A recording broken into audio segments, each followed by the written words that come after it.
दाराशी सुरेख नक्षी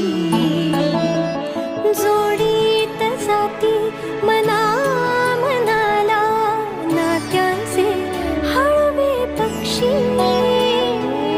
दाराशी सुरेख नक्षी एक रेष हलता चित्र हे विस्कटते सावरून घेता रंगांनी नटते या वातीला वात मिळूनी